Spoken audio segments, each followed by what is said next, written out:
있잖아요. 우리가 흔히 신앙이라고 하면 종교를 떠올리잖아요.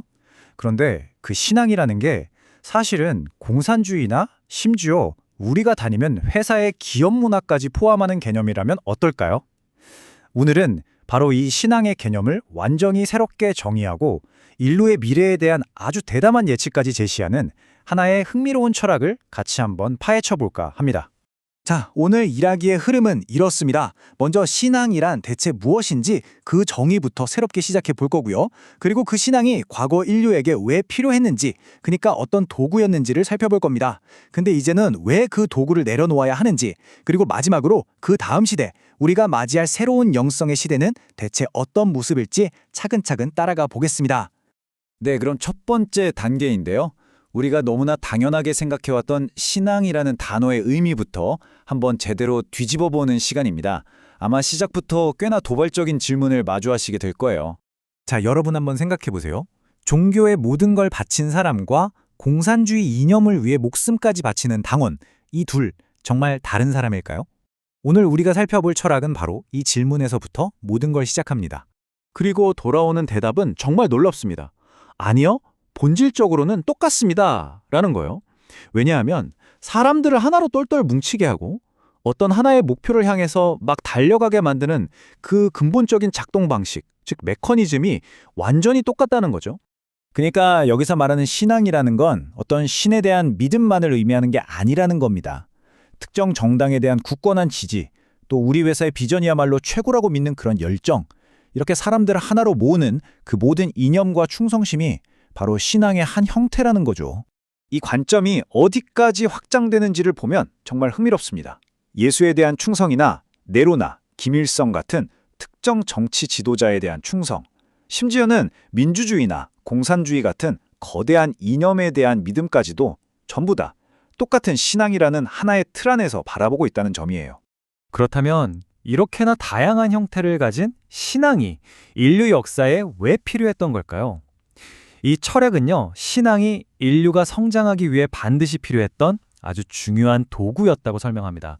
이 비유가 재밌어요. 우리가 한창 예민하고 불안했던 청소년기에 친구나 어떤 우상에 막 의지하면서 성장하잖아요. 그것처럼 인류 전체도 스스로의 힘만으로는 너무 약하고 부족하다고 느꼈던 청소년기가 있었다는 겁니다.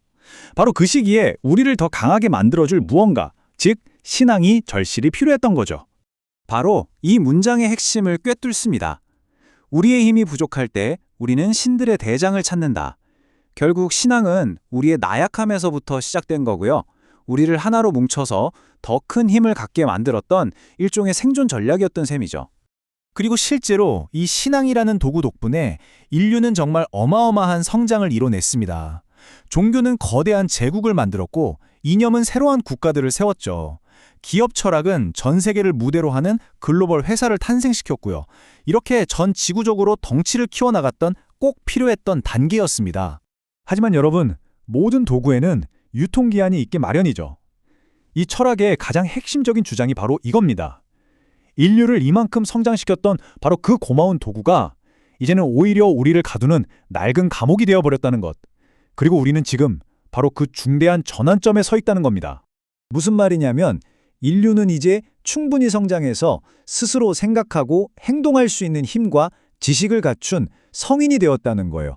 더 이상 우리를 이끌어줄 외부의 대장이나 거대한 조직에 의존할 필요가 없어진 시대가 왔다는 거죠. 그래서 주장이 아주 단호합니다. 우리는 신앙의 시대를 지났습니다. 이 낡은 시스템에 계속 매달리는 건 마치 다 큰 성인이 되어서도 부모님 집에서 독립하지 못하고 얹혀 사는 것과 같다는 아주 강력한 비판인 셈이죠. 그리고 바로 이 지점이 정말 위험합니다. 원래는 개인에게 힘을 실어주기 위해 만들어졌던 그 조직들이 이제는 조직 자체의 생존을 위해서 거꾸로 개인의 에너지와 희생을 빨아먹는 일종의 카르텔이 되어버렸다는 거예요. 우리를 성장시키던 그 손이 이제는 우리를 올가매는 족쇄가 되어버린 거죠. 자, 그럼 이 낡은 감옥에서 벗어나야 한다면 우리가 가야 할 새로운 길은 대체 뭘까요? 이 철학이 제시하는 대안은요, 놀라울 정도로 간단하면서도 굉장히 급진적입니다. 첫 번째 단계는 바로 모든 것을 놓아주는 것입니다. 이게 무슨 말이냐면 내가 속한 종교, 내가 지지하는 정당, 심지어는 내가 다니는 회사에 대한 맹목적인 충성심까지 나를 규정하고 억압하는 모든 외부 조직으로부터 자유로워져야 한다는 뜻입니다. 변화가 느껴지시나요? 이제 거대한 조직이나 이념이 중심이 아니라 오롯이 나 자신의 삶으로 초점이 완전히 이동합니다. 조직을 위해서 내가 존재하는 게 아니라 나의 이 빛나는 삶을 위해서 모든 것이 존재해야 한다는 그야말로 생각의 코페르니쿠스적인 대전환이죠. 그리고 이것이 바로 새로운 시대의 영성이라고 말합니다.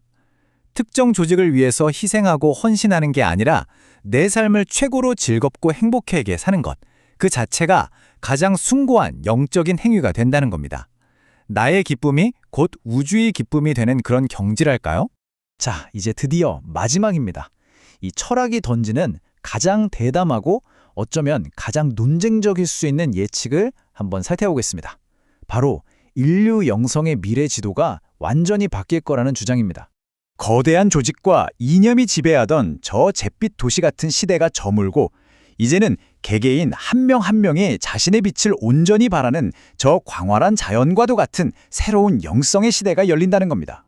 그리고 정말 놀랍게도 이 변화가 시작될 구체적인 시간과 장소까지 지목합니다. 바로 2030년을 기점으로 이 새로운 영성의 시대가 바로 이곳 대한민국에서 시작될 것이라는 아주 파격적인 주장이에요. 가장 압축적인 시간 안에 동서양의 모든 사상과 문화를 경험하고 소화해낸 한국이 이제 그 통합된 지혜를 바탕으로 인류의 다음 영적 단계를 이끌어 나갈 거라는 대담한 생각으로 이 이야기는 마무리됩니다.